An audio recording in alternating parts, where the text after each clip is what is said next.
You know, when I saw the Soccer Trail in Pokémon Scarlet and Violet for the first time, one thing came to my mind immediately. I really thought the game developers were starting to practice designing 3D console areas that resembled Johto. The orangey bronze aesthetic with the tall trees, the abundance of Johto Pokémon like Forretress, Heracross and Sudowoodo everywhere, and the fact that the name Soccer means to burn or scorch something, or in the French version to toast something. It really seemed to me that this was all a subtle suggestion towards Ho-Oh, the fire-flying legendary Pokemon from Johto and the box art legendary of Pokemon Gold and Heart Gold. And with Johto being my favourite region in many ways, I got my hopes up that maybe Gen 2 would be getting a remake during Generation 9. I drew the visual parallels with the Soccer Trail and the iconic walk in Heart Gold as you trek to the entrance of the Bell Tower, with all the leaves slowly falling to the floor, about to meet the Phoenix Pokemon, the Guardian of the Skies, the master of the legendary beasts itself. This and many other hints across both Hisui and Paldea suggested that the developers may not only have Johto in mind, but Unova too, and this prompted me to make a video about it, highlighting the many reasons why Gen 2 and 5 are both coming soon. And in a weird way, they did. And in a weird way, I think they still are. Confusing, I know, but we'll get to that later. There is no doubt that since Gen 8, there have been heavy hints towards Johto and Unova. And no, I don't just mean the Soccer Trail, but all of the hints we went over in that video. In summary, not only are these two generations the ones we've gone the longest without seeing in the main series, both of which last featuring on the Nintendo DS, a piece of hardware that launched in 2004, that's 21 years ago, but we also noted how many Johto and Unova Pokemon featured in Legends Arceus when it came to the exclusive Hisuian forms and the Paradox Pokemon in Gen 9 Scarlet and Violet. And we went over many other reasons for Johto and Unova coming from a more business-oriented perspective. But then something kind of weird happened. The DLC for Scarvy came out, and we got Kitakami, a region from the same larger country as Johto, but not Johto itself, and then in part 2 of the DLC, we got the Blueberry Academy, a floating biome literally located in Unova, except it's not mainland Unova, it's conveniently off the coast in the ocean somewhere, which is borderline nostalgia bait. So what happened? Was this the plan all along? And were the hints towards Johto and Unova just an intentional red herring from the Pokemon Company? Well, I think it's very possible that the devs were originally planning to deliver one of Johto or Unova during Gen 9, maybe even both, but pivoted at the last minute, and I think I might know why. Both Kitakami and the Blueberry Academy came with considerable suggestions that the devs could be practicing the process of 3D console modelling for a Unova or Johto game. Besides the Soccer Trail in the base game of Scarvy, this is perhaps most evident with the Chargestone Cavern. This area is not only extremely similar to Unova's own Chargestone Cave by name, but also it basically looks exactly like what a console version of that cave would look like. The way the game explains this is by telling us that the artificially made biome is an amalgamation of snippets from each traditional season inspired by Unova, paralleling the season mechanic introduced in the Unova games and underscored by the presence of all 4 Swordsbuck forms. Kitakami deals with this in a slightly different way, but the same sort of rule applies.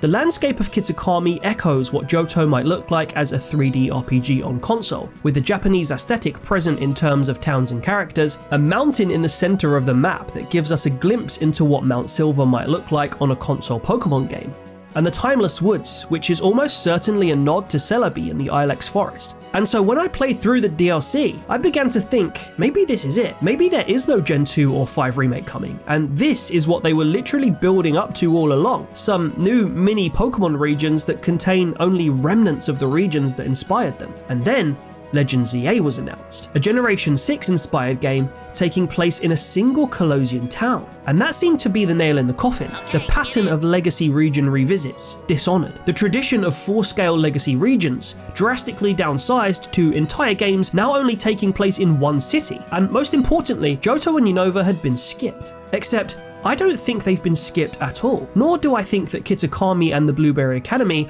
were the Johto and Unova service that all of these teasers in Gen 8 and 9 had been building up to. Instead, I think we need to look at this from the perspective of the company. During the development for Scarvy, I think Game Freak were actually gunning to bring Johto and Unova to the Switch afterwards, but around this time, a few things happened. Firstly, They saw the reaction to Scarvy and how the game looked and played. They probably knew even before it came out that it was unfinished, and if they didn't, they found out from the players pretty quickly. Secondly, they got their hands on the Switch 2 dev kit and got an idea of Nintendo's plans and timescale for the Switch 2 release, along with technical details of the console. I actually think Scarvy itself may even have been originally planned for the Switch 2, and ironically, we are getting a Switch 2 patch in a couple of weeks when the console launches. But at some point, around 2022, they would have realized how quickly Pokemon games needed to go 4K 60 FPS at a minimum, and that definitely means they would need longer in development. Therefore meaning a base Switch Unova or Johto game would have not only been rushed, but also would have aged very quickly. And they know full well that for two regions that are held so dearly and in such high esteem by the fans, with a history of extremely well respected games, this was not an option. Johto and Unova both need scale and detail,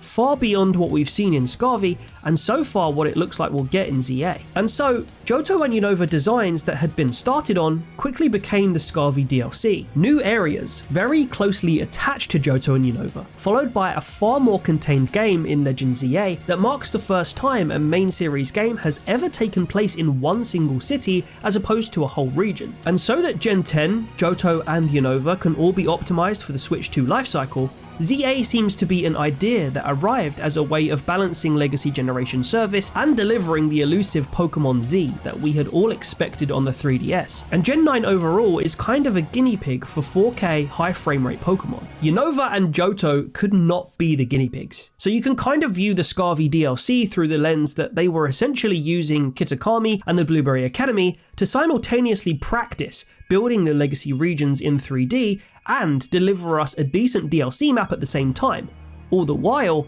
building a far larger scale, polished Johto and Unova in the background that won't be released until it's ready, rather than releasing it unfinished just for nostalgia points. That could easily further damage the company's reputation, and we've seen this over-delivery of low-quality nostalgia bait so many times recently, in Star Wars, in Sony's live-action Spider-Verse, and even in the MCU since Endgame. Although Pokemon have had a few hiccups recently, they are smart, and I really believe they don't want to follow this brand-damaging pattern as their legacy. And this is a great thing. To be honest, I think they're probably looking at their legacy regions holistically right now, looking at ways to build their overall universe and not only honor all the regions, but build on their lore like they did with Legends Arceus. And I wouldn't be surprised if they have the A-Team slowly building 4K versions of literally every single main series region from Kanto to Alola, or at least big parts of them like certain cities and other areas. They may even be doing this for Galar, to be honest, though I would imagine that would be far lower priority due to the recency of Sword and Shield. But Legends is what started this whole trend when we got Hisui,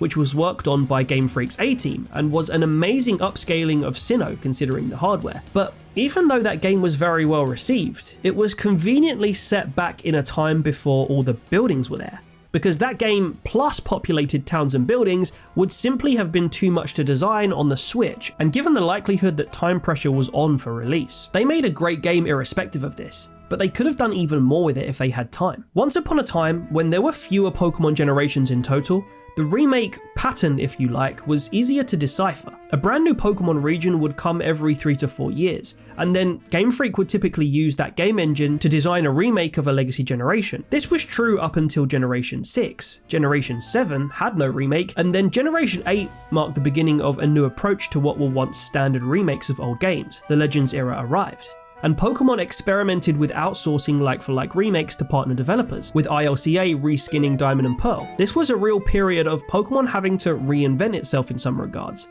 And in terms of legacy generation service, this kind of complicated things. The beginning of the Legend series marked an abandonment of the remake formula that had served them for the first 3 regions. Now we were at the 4th region and on an actual home console, and so ILCA's Brilliant Diamond and Shining Pearl was a way to kind of wean us off that traditional formula by still giving us the format that we're used to, like for like revamps of the same game we know and love, but they also wanted us to acknowledge that the main event for Gen 4's remake season, the blockbuster game that actually took the devs' time, love and devotion to create, was Legends Arceus, which ended up being a sort of historical spin on Pokemon Platinum in a fully realised 3D console world, complete with new Pokemon, a new live catching system, wild Pokemon putting the human player in real-time danger, and a fully reimagined Sinnoh map from a different time period, that was not designed for tile-based, sprite-centric handheld consoles. And as the Pokémon main series games transitioned from handheld sprite-based models to 3D handheld models, and now to models that have to look good on a 60-inch widescreen TV, the game development process had to drastically change. There is now a more demanding workflow, with far higher resolution assets,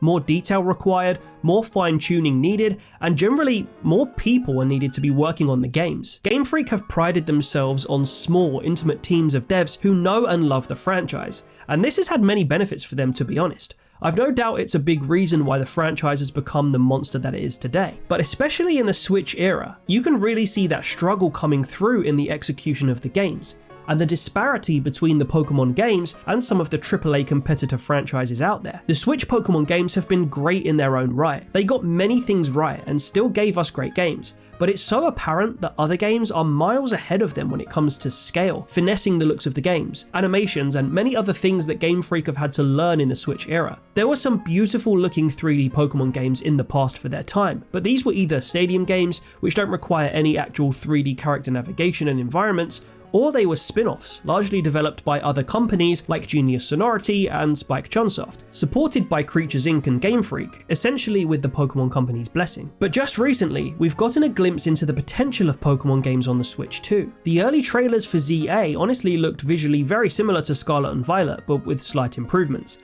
and for a lot of fans, this was extremely disappointing. But then, Nintendo showed us just a few clips of the Switch 2 version running on the new hardware. And wow, it looks and runs so much better.